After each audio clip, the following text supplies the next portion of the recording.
Bonjour à tous, bienvenue à l'Église baptiste de la Vallée du Richelieu. Nous sommes dimanche le 3 mai, puis nous allons poursuivre notre étude sur l'avancement du plan de Dieu par les crises, en se concentrant sur la sortie du peuple juif du pays d'Égypte sous la direction de Moïse. Rappelons-nous que cet événement a été annoncé plusieurs années avant même que le peuple juif existe. Puis, si vous venez avec moi, dans Genèse chapitre 15, les versets 13 et 14, je vais vous lire ce que la parole de Dieu dit. Genèse 15, 13 et 14, l'Éternel dit à Abraham, « Sache que tes descendants seront étrangers dans un pays qui ne sera pas à eux.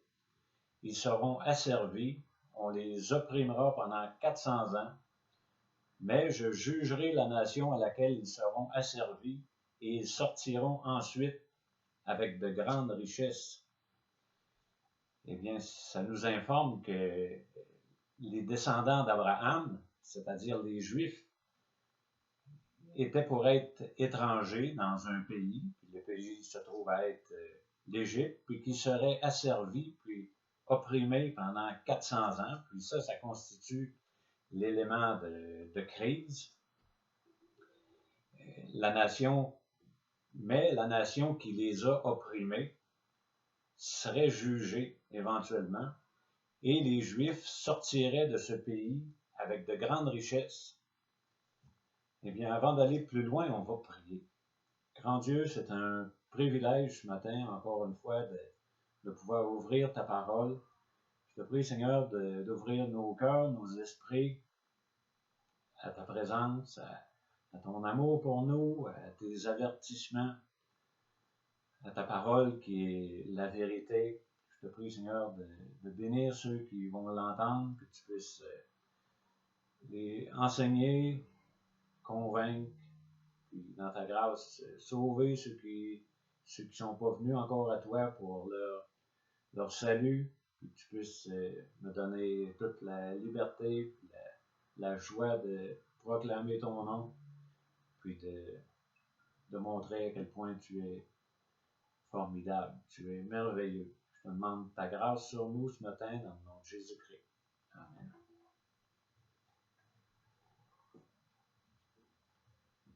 Eh bien, voyons maintenant comment Dieu s'y est pris pour accomplir cette prophétie.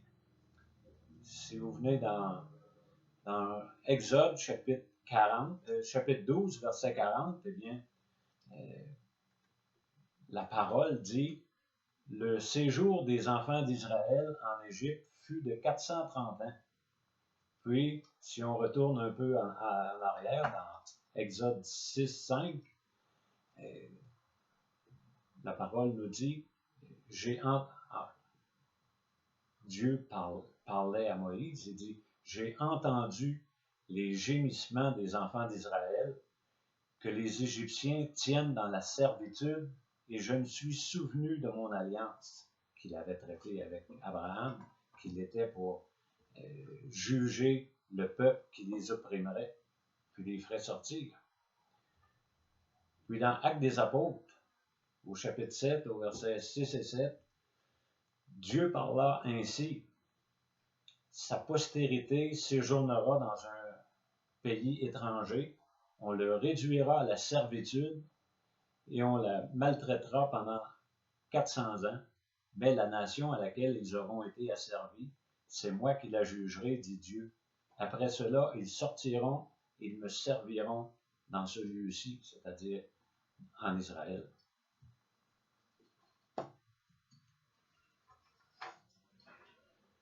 Ce matin, on va couvrir une grande portion des Écritures.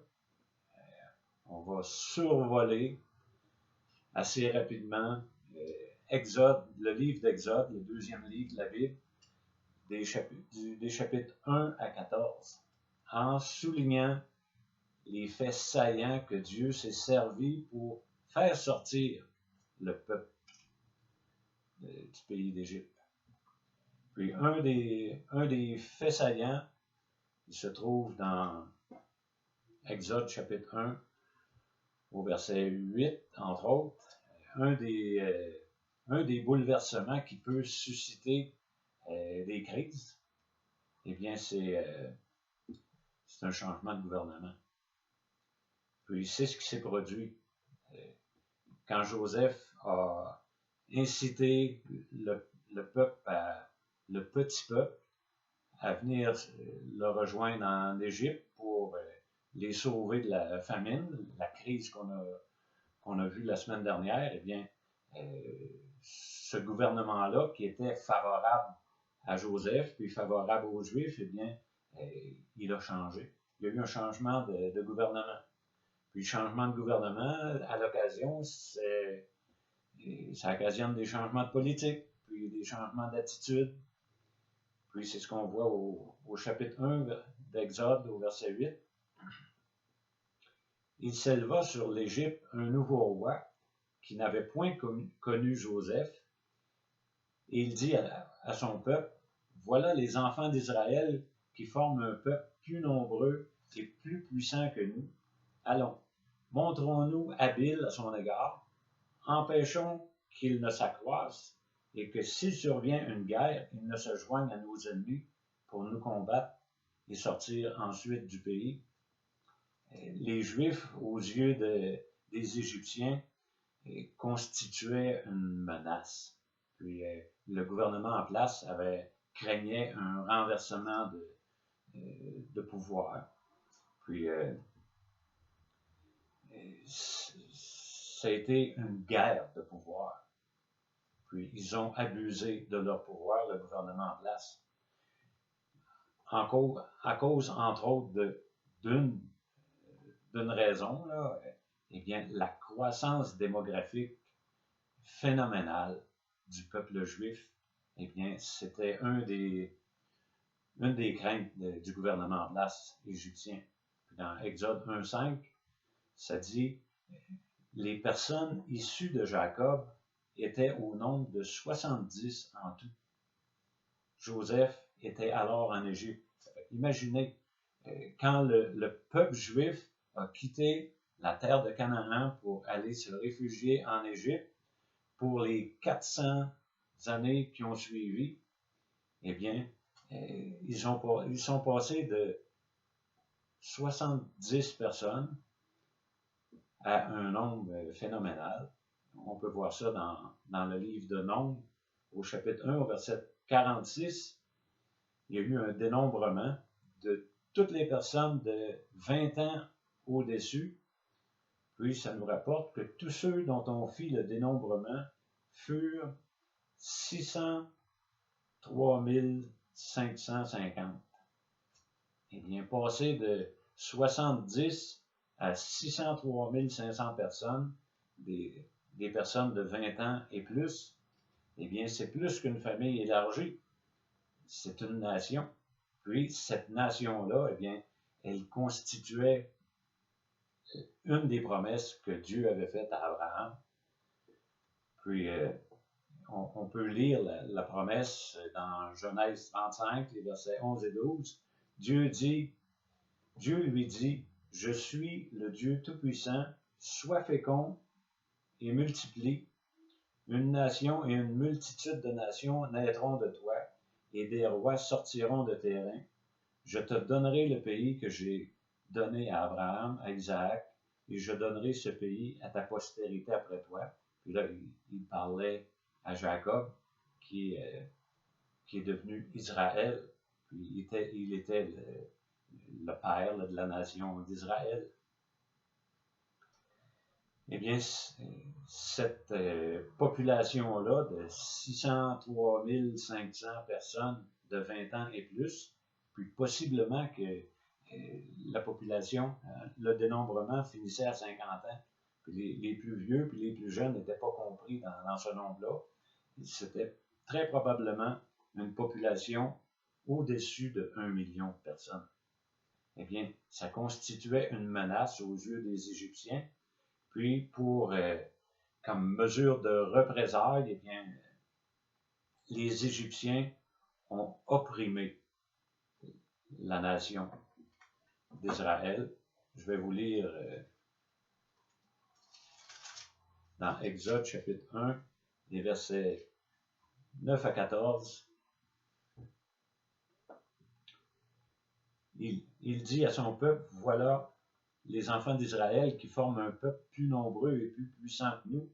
Allons, montrons-nous habiles à son égard, empêchons-les qu'ils s'accroissent, et que s'il survient une guerre, ils ne se joignent à nos ennemis pour nous combattre et sortir ensuite du pays. Et l'on établit sur lui des chefs de corvée, afin de l'accabler de travaux pénibles.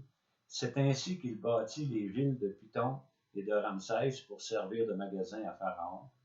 Mais plus on l'accablait, plus le peuple juif multipliait et s'accroissait, et l'on prit en aversion les enfants d'Israël. Alors, les Égyptiens réduisirent les enfants d'Israël à une dure servitude. Ils leur rendirent la vie amère par de rudes travaux en argile et en brique, et avec tous les ouvrages des champs, et c'était avec cruauté qu'ils leur imposaient tous ces ouvrages. Eh bien, le gouvernement a décrété des lois oppressives. Puis les versets suivants, 15 et 16, le roi d'Égypte parla aux sages-femmes des Hébreux, nommées l'une Shifra et l'autre Pua. Il leur dit, quand vous accoucherez les femmes des Hébreux et que vous les verrez sur les sièges, si c'est un garçon, faites-le mourir. Si c'est une fille, laissez-la vivre. Mais les sages-femmes, en dépit de l'oppression, eh bien, ils n'ont pas obéi à cette loi. Puis Dieu a béni son peuple. On revient au verset 12 du premier chapitre. Mais plus on accablait le peuple d'Israël, plus il multipliait et s'accroissait. Puis on prit en aversion. Eh bien, la loi était immorale, puis elle a été défiée par crainte de Dieu. Au verset 7 du premier chapitre, les enfants d'Israël furent féconds et multiplièrent. Ils s'accrurent ils devinrent de plus en plus puissants et le pays en fut rempli. Eh bien, en plus de faire des lois oppressives, ils ont même renchéri. Le gouvernement a renchéri par une loi oppressive supplémentaire au verset 22 du premier chapitre toujours. Il dit, alors Pharaon donna cet ordre à tout son peuple. Vous jetterez dans le fleuve tout garçon qui naîtra et vous laisserez vivre toutes les filles. La loi, c'était d'éliminer tous les mâles d'Israël. Mais un des faits saillants qu'on va voir maintenant, eh bien, c'est la souveraineté de Dieu. Puis on peut voir aussi le sens d'humour de la part de Dieu. Eh bien, Dieu, il a son plan, il utilise les crises, puis il fait avancer son plan. Eh bien, Dieu va susciter un libérateur, un mâle qui devrait flotter sur le Nil, puis peut-être se faire croquer par un crocodile ou se noyer. Eh bien, Dieu a épargné Moïse. Si vous venez avec moi dans Exode chapitre 3, les versets 9 et 10, « Voici les cris d'Israël sont venus jusqu'à moi, et j'ai vu l'oppression que leur font souffrir les Égyptiens. Maintenant, va, je t'enverrai auprès de Pharaon, et tu feras sortir d'Égypte mon peuple, les enfants d'Israël. » Eh bien, Dieu est en train de parler à Moïse. Dieu épargne la vie de Moïse. Puis, en plus, si on revient un petit peu en arrière, eh bien, Dieu, il assure la croissance de Moïse. Puis, en plus, il est éduqué par les ennemis, par les Égyptiens. Dans Exode chapitre 2, les 10 premiers versets, je vais vous lire.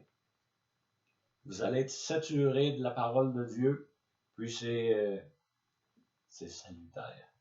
Un homme de la maison de Lévi avait pris pour femme une fille de Lévi. Cette femme devint enceinte et enfanta un fils. Elle vit qu'il était beau et elle le cacha pendant 3 mois.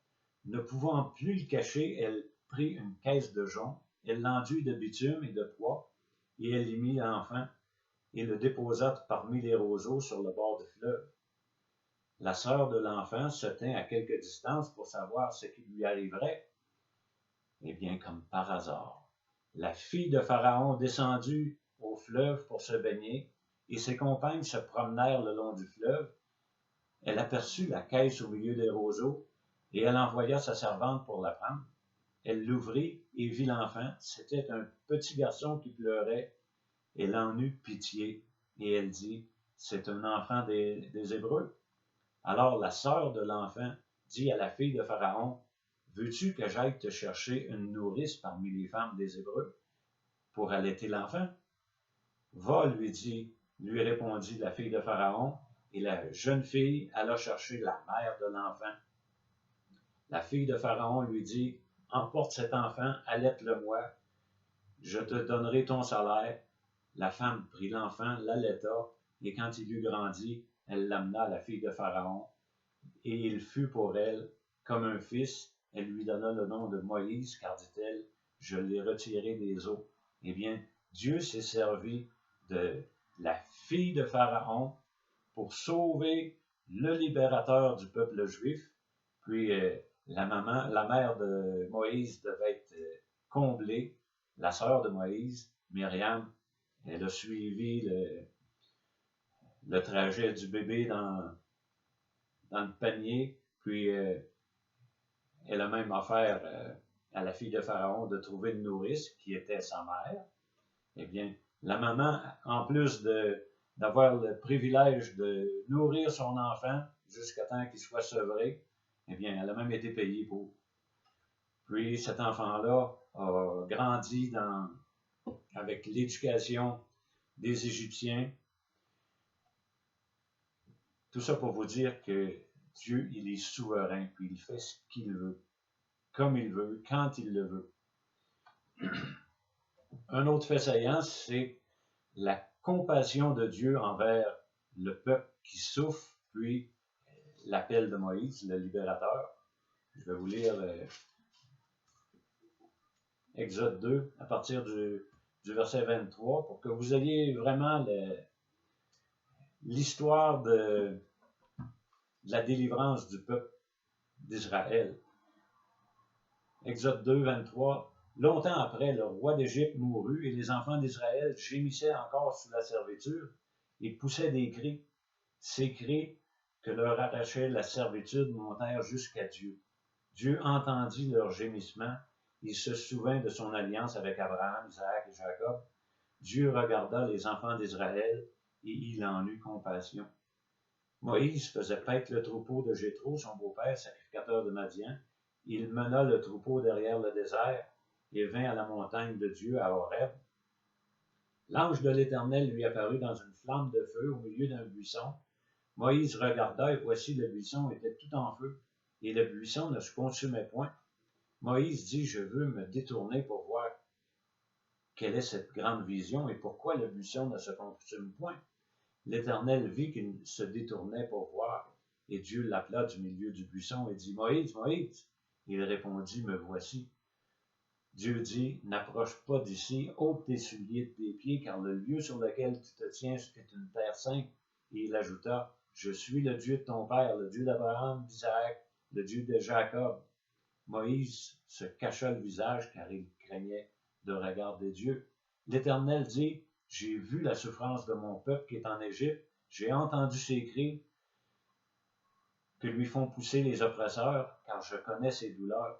Je suis descendu pour le délivrer de la main des Égyptiens et pour le faire monter de ce pays dans un bon et vaste pays, dans un pays où coule le lait et le miel, dans les lieux qu'habitent les Cananéens, les Étiens, les Amoréens, les Phéréziens, les Éviens, les Jébusiens.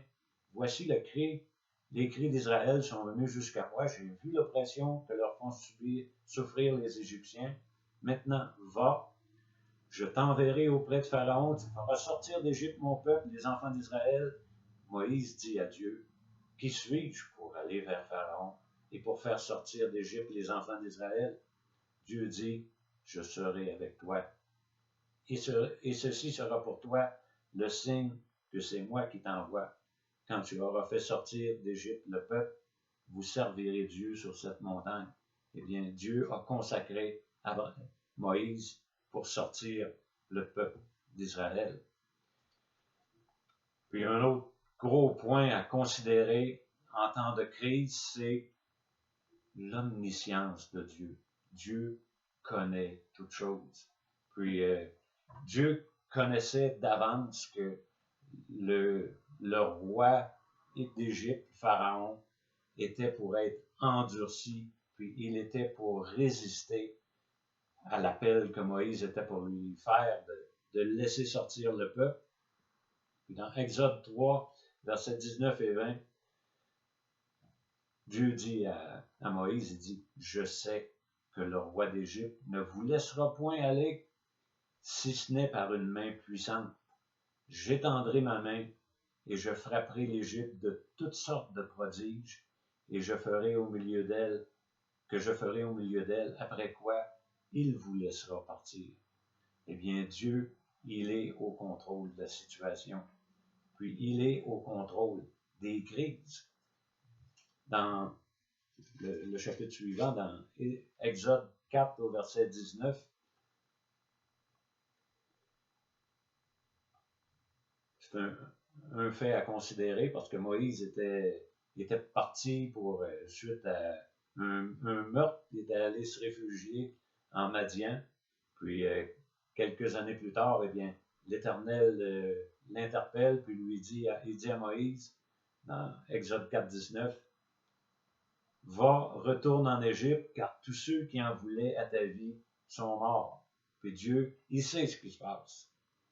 Puis Dieu prépare Moïse en l'équipant, puis en l'avertissant de l'endurcissement de Pharaon. Il lui dit 2 versets plus loin, verset 21, chapitre 4. L'Éternel dit à Moïse, en partant pour retourner en Égypte, vois tous les prodiges que je mets en ta main. Tu les feras devant Pharaon, et moi, j'endurcirai son cœur, et il ne laissera point aller le peuple. Mais, fait saillant, c'est ce que nous couvrons maintenant, Dieu connaît le point de bascule. Puis, le point de bascule, eh bien, c'est dans Exode chapitre 4 au verset 23. Je te dis, laisse aller mon fils pour qu'il me serve. Excusez, je vais vous lire même 22. Tu diras à Pharaon, ainsi parle l'Éternel. Israël est mon fils premier-né. Je te dis, laisse aller mon fils pour qu'il me serve.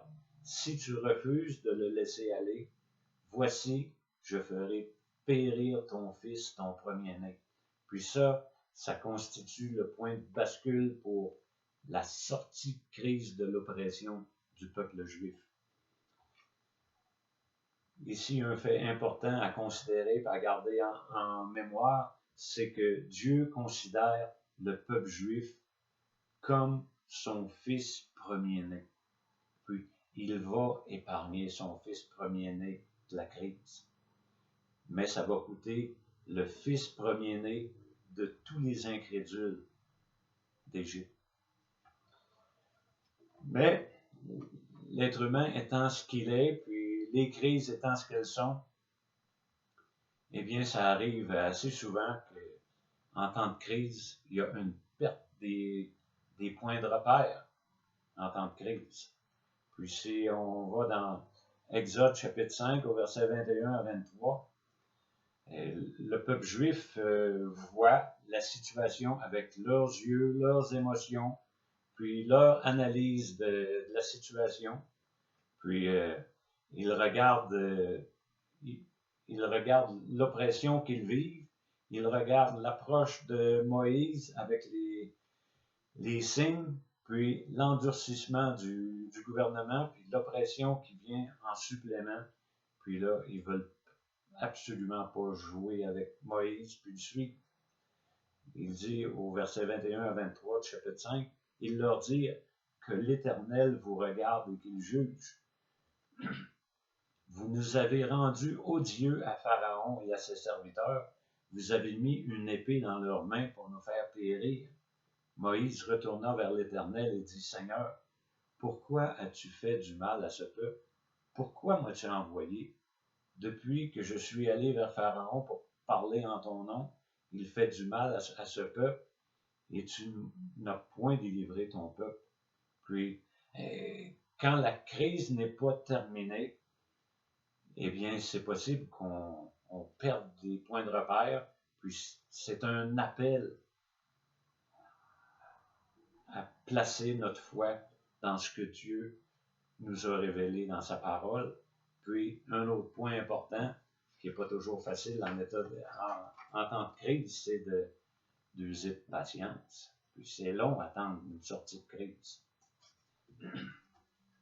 Un autre point saillant de cette crise, eh bien, Dieu, il encourage, puis il prépare le cœur de Moïse pour la manifestation de la gloire et de la puissance de Dieu par les plaies. Vous savez, les 10 plaies d'Égypte, eh bien, ça a été un instrument dans la main de Dieu, puis dans celle de Moïse pour manifester la puissance puis la gloire de Dieu.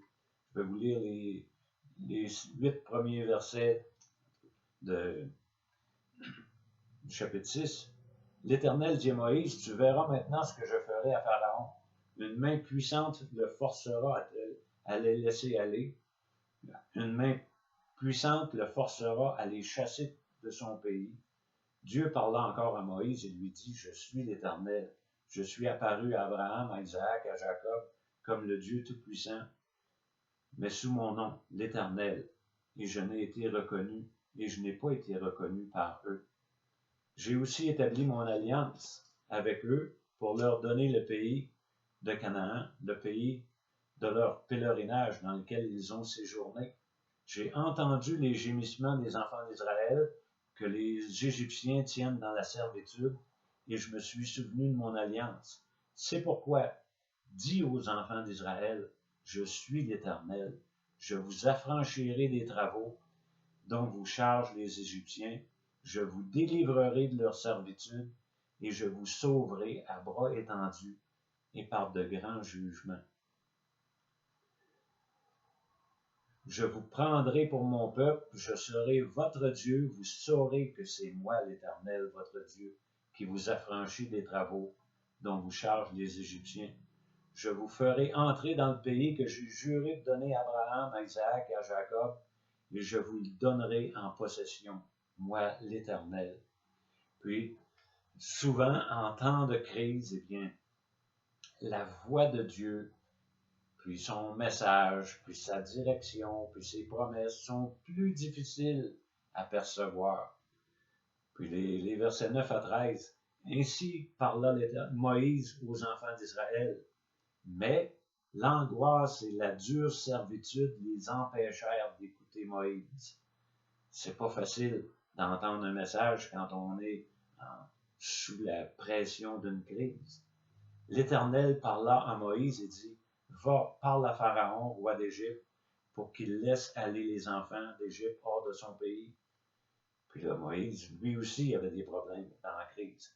Moïse répondit en présence de l'Éternel, voici les enfants d'Israël ne m'ont point écouté. Comment Pharaon m'écoutera-t-il, moi, qui n'ai pas la parole facile? L'Éternel parla à Moïse et à Aaron.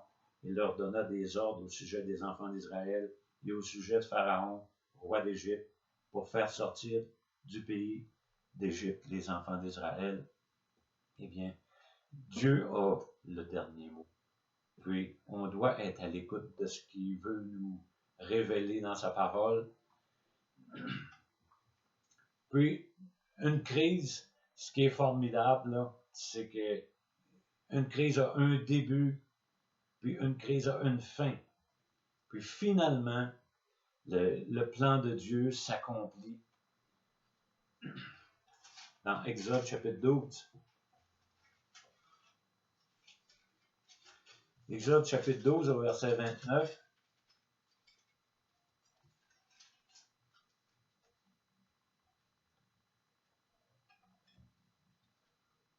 Au milieu de la nuit, l'Éternel frappa tous les premiers-nés du pays, dans le pays d'Égypte, depuis le premier-né de Pharaon, assis sur son trône, jusqu'au premier-né du captif dans sa prison, jusqu'à tous les premiers-nés des animaux.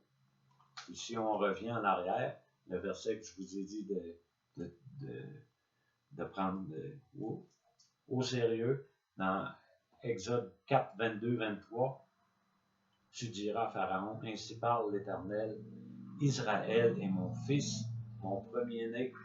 Je te dis, laisse aller mon fils pour qu'il me serve. Si tu refuses de le laisser aller, voici, je ferai périr ton fils, ton premier-né. Puis Israël, c'est le fils de Dieu, son premier-né. C'est la raison pour laquelle le peuple juif, c'est le peuple terrestre de Dieu. Pharaon a lui-même, puis ainsi que tous les Égyptiens, expulsé le peuple juif, puis le peuple juif en a dépouillé les Égyptiens. Et on peut voir cet exploit-là dans Exode 12 au verset 31 à 36. Dans la même nuit, Pharaon appela Moïse et Aaron et leur dit, levez-vous, sortez du milieu de mon peuple, vous et les enfants d'Israël, allez servir l'Éternel comme vous l'avez dit. Prenez vos brebis, vos bœufs, comme vous l'avez dit. Allez, bénissez-moi. Les Égyptiens pressaient le peuple et avaient hâte de le renvoyer du pays, car ils disaient, nous périrons tous. Le peuple emporta sa pâte avant qu'elle soit levée. Ils enveloppèrent les pétrins dans leurs vêtements et les mirent sur leurs épaules. Les enfants d'Israël firent ce que Moïse avait dit, et ils demandèrent aux Égyptiens des vases d'argent, des vases d'or et des vêtements. L'Éternel fit trouver grâce au peuple, aux yeux des Égyptiens, qui se rendirent à leur demande, et ils dépouillèrent les Égyptiens. Puis c'était prophétisé dans Genèse 15, ça dit ils sortiront ensuite avec de grandes richesses. Eh bien, quand les premiers-nés de toutes les familles des Égyptiens sont morts pendant la nuit, eh bien, ça a été le point de délivrance. Puis c'est comme ça que le but de Dieu a été atteint. Si vous venez dans Exode 14 au verset 4,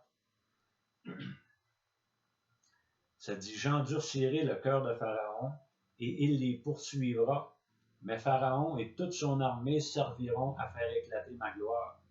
Et les Égyptiens sauront que je suis l'Éternel, et les enfants d'Israël firent ainsi. Eh bien, une fois que les Égyptiens ont chassé Israël, ils ont eu comme un moment de remords, puis ils ont dit, ben là, on vient de perdre nos esclaves, on va les poursuivre. Puis, cette poursuite-là, eh bien, Dieu s'en est servi pour manifester sa gloire par, encore une fois, l'endurcissement de Pharaon.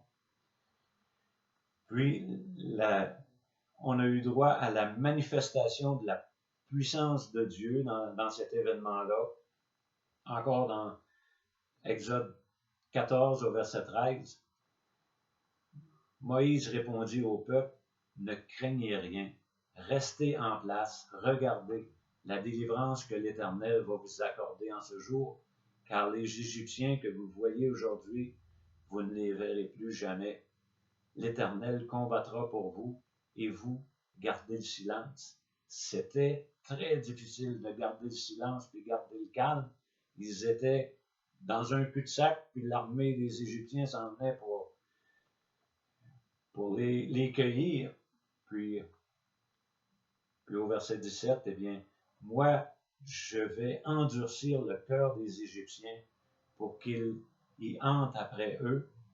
Et Pharaon et toute son armée, ses chars, ses cavaliers, feront éclater ma gloire. Eh bien, Moïse, c'est à ce moment-là qu'il a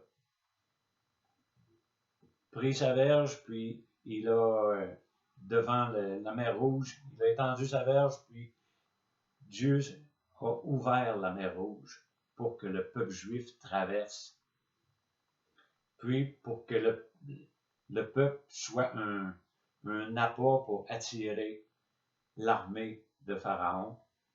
Puis, encore une fois, on peut voir à quel point Dieu est au contrôle, puis il est vraiment souverain. Puis, ça devait être spécial. Les versets 24 à 28, l'armée égyptienne va à la poursuite du peuple juif, entre dans le sillon qui est ouvert dans la mer. Puis ça dit, au verset 24, ou au verset 23, ça dit, les Égyptiens les poursuivirent, et tous les chevaux de Pharaon, ses chars, ses cavaliers, entrèrent après eux au milieu de la mer.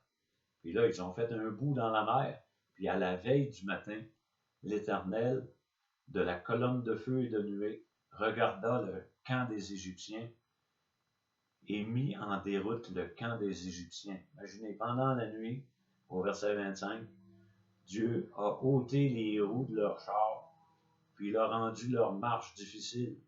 Les Égyptiens dirent alors, fuyons devant Israël, car l'Éternel combat pour lui contre les Égyptiens. Puis l'Éternel dit à Moïse, Moïse était rendu de l'autre côté, il dit, étends ta main sur la mer, et les eaux reviendront sur les Égyptiens, sur leurs chars et sur leurs cavaliers. Eh bien, tous les Égyptiens ont péri quand la mer a repris son cours normal. Puis, ça a eu un effet sur le peuple juif, parce qu'ils étaient spectateurs de cet événement grandiose-là. Au verset 30-31, ça dit, « En ce jour, l'Éternel délivra Israël de la main des Égyptiens, et Israël vit sur le rivage de la mer des Égyptiens qui étaient morts. Israël vit la main puissante que l'Éternel avait dirigée contre les Égyptiens, et le peuple craignit l'Éternel, et il crut en l'Éternel et en Moïse, son serviteur. » Eh bien, quand le leader, puis celui qui est en arrière du leader, nous font sortir d'une crise, eh bien, on a confiance dans le leader. L'élément de transition ou l'élément déclencheur qui a permis aux Juifs de sortir, c'est ce qui est devenu la Pâque juive. Parce que juste avant que les premiers-nés périssent, eh bien, Dieu avait donné une directive. Il dit, vous allez prendre le sang d'un agneau sans défaut, et vous allez l'appliquer sur les poteaux, sur le linteau de chaque porte, de chaque maison, de tous les Juifs qui sont en Égypte, pour faire en sorte que l'ange de l'Éternel passe par-dessus la porte, puis qu'il ne vienne pas tuer le premier-né de la maison. Puis, cet événement-là, la Pâque juive, c'est une belle image de Jésus-Christ. Jésus, c'est notre Pâque à nous. Jésus qui a été immolé pour nous. Dans 1 Corinthiens 5, versets 7 et 8, ça dit « Faites disparaître le vieux levain afin que vous soyez une Pâque nouvelle, puisque vous êtes sans levain, car Christ, notre Pâque, a été immolé. Célébrons donc la fête non avec du vieux levain, non avec le levain de la malice et de la méchanceté, mais avec les pains sans levain, de la pureté et de la vérité. » Puis, cette fête-là de Pâques, la Pâque juive, cette fête est devenue un mémorial de la sortie d'Égypte pour les Juifs. Les Juifs célèbrent la fête des pains sans levain. Ça symbolise la libération du peuple juif d'Égypte qui est intervenu à Pâques. Ce qui est intéressant à considérer avec cette dernière plaie, la mort des premiers-nés, c'est qu'elle était pour toucher tout le monde en Égypte, les Israélites compris. ce qui ne s'était pas produit pour les autres plaies. Si on revient un peu en arrière, dans Exode chapitre 8, au verset 18, ça dit que les Juifs avaient eu un traitement de faveur pendant les plaies. Au verset 18 de Exode 8, mais en ce jour-là, je distinguerai le pays de Gozan, où habite mon peuple, et là, il n'y aura point de mouche, afin que tu saches que moi, l'Éternel, je suis au milieu de ce pays. Puis dans Exode 9, au verset 4, l'Éternel distinguera entre les troupeaux d'Israël et les troupeaux des Égyptiens, et il ne périra rien de ce qui est aux enfants d'Israël. Eh bien, les Juifs furent épargnés de la plaie, la dernière plaie pour les premiers-nés, au prix de leur foi dans les directives pour la Pâque. Les directives, c'est au chapitre 11, au verset 7, ça dit, mais parmi tous les enfants d'Israël, depuis les hommes jusqu'aux animaux, pas même un chien ne remuera sa langue, afin que vous sachiez quelle différence l'Éternel fait entre l'Égypte et Israël.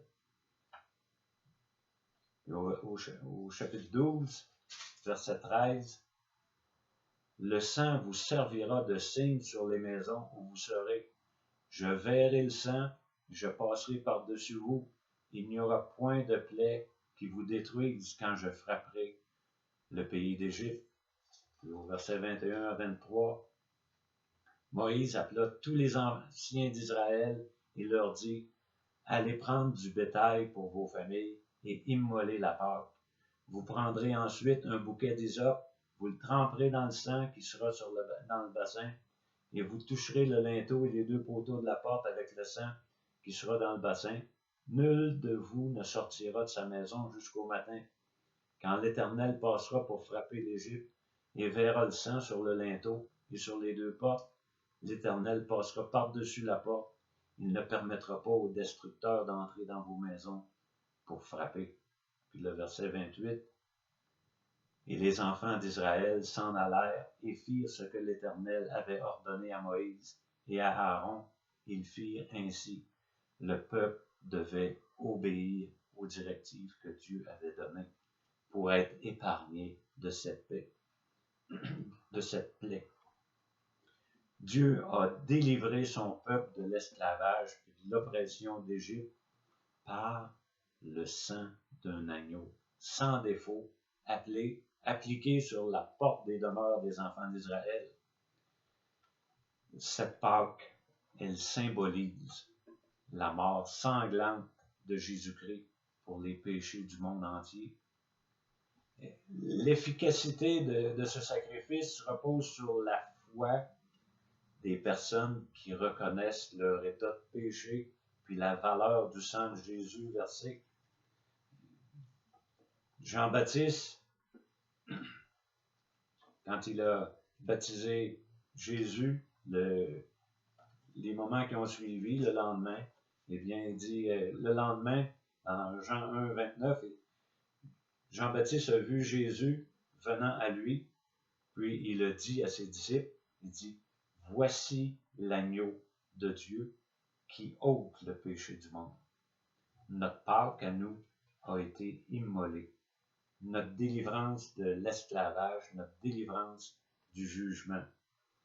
Christ, notre Pâque, a été immolé. Puis pour que Dieu passe par-dessus le jugement que tu mérites à cause de tes péchés, eh bien, tu dois croire dans le sacrifice que Jésus a subi à ta place sur la croix pour te donner la vie éternelle. Il y a des super beaux versets dans la Bible, je vais vous en lire encore plusieurs. Dans Jean 5, 24, ça dit, en vérité, je vous le dis, celui qui écoute ma parole et qui croit celui qui m'a envoyé a la vie éternelle, ne vient point en jugement, mais il est passé de la mort à la vie. Si tu entends ce que Dieu veut te dire dans sa parole, sais-tu quoi que Jésus-Christ est venu à la croix du Calvaire pour une mission spécifique? Eh bien, tu vas avoir la vie éternelle. Tu ne viendras pas en jugement, mais tu vas passer de la mort à la vie. Puis, un autre beau verset, c'est dans Romains chapitre 3, versets 23-25. Ça nous dit une vérité qu'on ne veut pas toujours entendre, qu'on ne veut pas entendre du tout. Ça dit, car tous ont péché et sont privés de la gloire de Dieu. Mais le bon côté à cette vérité-là, c'est et ils sont gratuitement justifiés ou déclarés justes par sa grâce, par le moyen de la rédemption qui est en Jésus-Christ. C'est lui, Jésus, que Dieu a destiné à être par son sang, pour ceux qui croiraient, victime propitiatoire afin de montrer sa justice, parce qu'il avait laissé impunis les péchés commis auparavant, au temps de sa patience. La mort expiatoire puis la résurrection corporelle de Jésus, c'était prévu par Dieu pour le salut de quiconque croit. Dieu a un plan pour l'humanité. Dieu, on l'a vu, a un plan spécifique pour Israël. Puis Dieu a un plan pour les êtres humains dans l'ensemble. Puis si on regarde la crucifixion de Jésus-Christ puis sa résurrection, comment ça se fait que Dieu a permis ça? Eh bien, dans Acte 2, les versets 22 à 24, ça dit « Hommes israélites, écoutez ces paroles. Jésus de Nazareth, cet homme à qui Dieu a rendu témoignage devant vous par les miracles, les prodiges, les signes qu'il a opérés par lui au milieu de vous, comme vous le savez vous-même, cet homme, livré selon le dessein arrêté et selon la prescience de Dieu, vous l'avez crucifié, vous l'avez fait mourir par la main des impies. Dieu l'a ressuscité en le délivrant des liens de la mort, parce qu'il était impossible qu'il soit retenu par elle. Eh bien, Christ, il est mort pour nos péchés, puis il ne pouvait pas rester dans le tombeau, il a vaincu également la mort. Dans 1 Pierre 1, au verset 18 à 21, ça dit « Vous savez que ce n'est pas par des choses périssables, par de l'argent ou par de l'or que vous avez été rachetés de la vaine manière de vivre que vous aviez hérité de vos pères, mais c'est par le sang précieux de Christ, comme d'un agneau sans défaut et sans tache, prédestiné avant la fondation du monde. Il fut manifesté à la fin des temps à cause de vous. Par lui, vous croyez en Dieu qui l'a ressuscité des morts et lui a donné la gloire en sorte que votre foi et votre espérance reposent sur Dieu. » Il y a un dernier groupe de versets, encore pour ce point-là. Hébreux 9, 24 à 27. Car Christ n'est pas entré dans un sanctuaire fait de main d'homme en imitation du véritable, mais il est entré dans le ciel même afin de comparaître maintenant pour nous devant la face de Dieu. Et ce n'est pas pour s'offrir lui-même plusieurs fois qu'il y est entré comme souverain sacrificateur entre chaque année dans le sanctuaire pour offrir un sang autre que le sien. Autrement, il aurait fallu qu'il ait souffert plusieurs fois depuis la création du monde. Mais maintenant, à la fin des siècles, il a paru une seule fois pour ôter le péché par son sacrifice. Jésus-Christ, il est mort une seule fois pour toutes, pour régler le jugement du péché. Et comme il est réservé aux hommes de mourir une seule fois, après quoi vient le jugement, eh bien, de même, Christ, qui s'est offert une seule fois pour porter les péchés de beaucoup d'hommes, apparaîtra sans péché une seconde fois à ceux qui l'attendent pour leur salut. Personnellement, j'attends Jésus pour mon salut, parce que j'ai mis ma confiance dans ce qu'il a fait pour moi à la croix du Calvaire. Cette sortie de crise de l'Égypte, c'est une image de la sortie de crise de l'emprise du péché sur l'être humain, dont la solution de sortie de crise se trouve exclusivement dans l'œuvre et dans la personne de Jésus-Christ. Jésus, il a brisé 2 chaînes qui asservissent l'esprit humain. La première chaîne, c'est le sentiment de culpabilité de la conscience. Puis la deuxième chaîne, c'est la peur de la mort. Eh bien, il a porté notre culpabilité en portant nos péchés, puis il a vaincu la mort en ressuscitant le 3e jour. Ces chaînes sont brisées, pas pour tous, pour ceux qui mettent leur foi en Jésus. Dans Galates 5.1, on peut lire « C'est pour la liberté que Christ nous a affranchis. Demeurez donc fermes et ne vous laissez pas mettre de nouveau sous le joug de la servitude. » Eh bien, Jésus-Christ, il a coupé les chaînes de notre culpabilité. Il les a tous portés, tous expiés, tous éliminés, nos péchés, en mourant, en versant son sang à la croix du Calvaire pour nous. Puis, face à la mort, eh bien, qu'est-ce que ça peut nous procurer? Ceux qui ont mis leur foi dans le sacrifice et la résurrection de Jésus-Christ.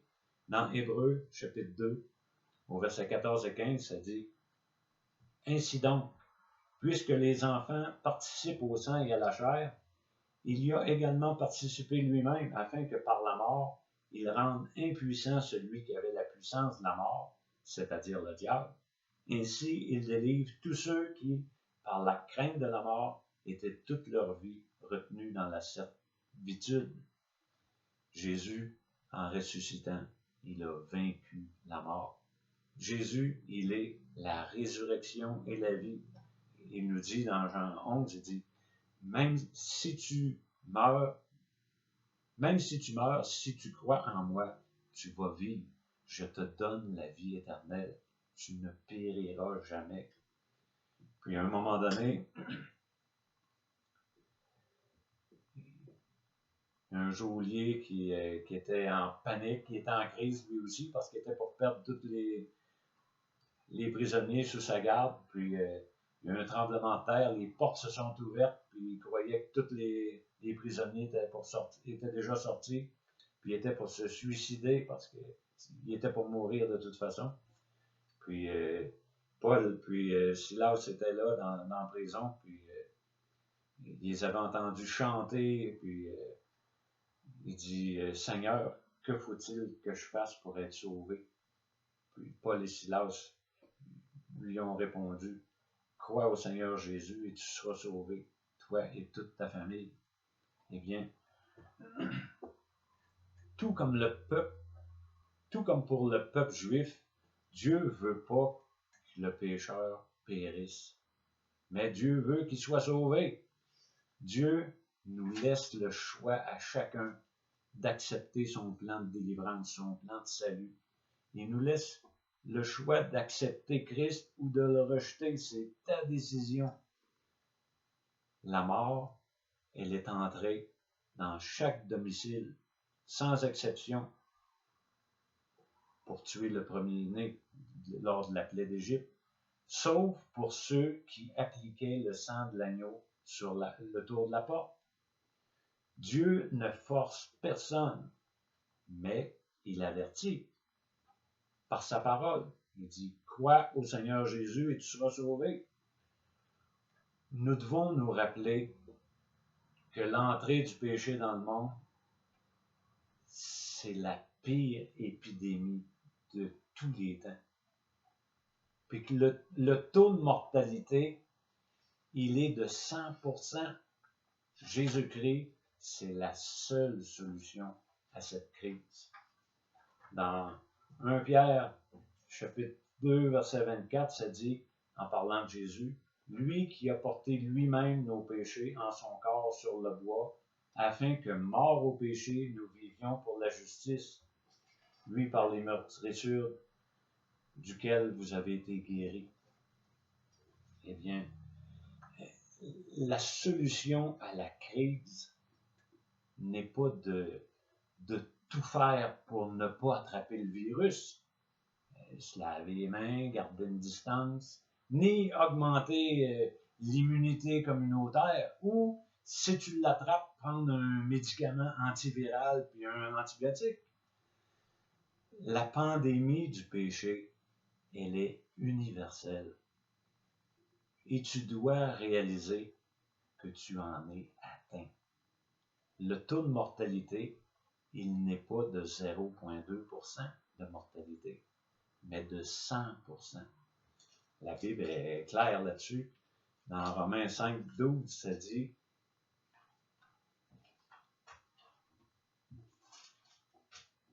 C'est pourquoi, comme par un seul homme, le péché est entré dans le monde, et par le péché, la mort. Ainsi, la mort s'étend sur tous les hommes, parce que tous ont péché. » On est tous des pécheurs, puis on est tous atteints de cette pandémie du péché en nous.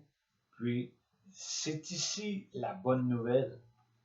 La solution à cette crise-là, universelle, n'est pas la distanciation, mais c'est un contact personnel avec celui qui est à la fois le médecin, le médicament et le traitement. Puis cette personne-là, c'est Jésus-Christ.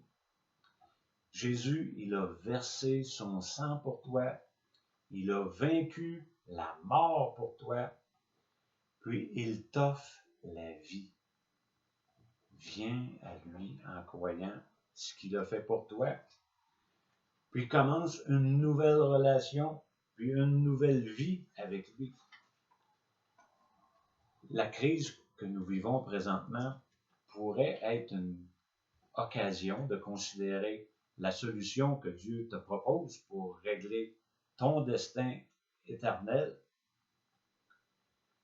puis d'en profiter pour demander à Jésus-Christ de devenir ton sauveur, ton Seigneur, puis en faisant cela, eh bien, recevoir le plein pardon de tes péchés, puis la vie éternelle. Qu'est-ce que tu penses que quelle belle sortie de crise ce serait? Eh bien, lors de notre prochaine rencontre, nous allons aborder l'effet du rejet de Jésus-Christ comme roi, puis les conséquences, puis la solution que Dieu a prévue lors de son rejet. Eh bien, je t'encourage à considérer ce que Jésus a fait pour toi à la croix du Calvaire. Parle-lui, demande-lui de te sauver. Il l'a fait. Il attend que tu lui demandes. Quiconque invoquera le nom du Seigneur sera sauvé. Eh bien, si tu as des questions, si tu as des commentaires, eh bien, tu peux me les communiquer via le site web de l'Église baptiste de la Vallée du Richelieu à l'adresse suivante, levraibonheur.org, levraibonheur tout d'un bout.org. Puis une fois sur le site, tu cliques sur l'onglet Contact, eh bien, tu peux m'envoyer ta question, tes questions, tes commentaires. Puis que le Seigneur Jésus-Christ vous bénisse tous. Amen.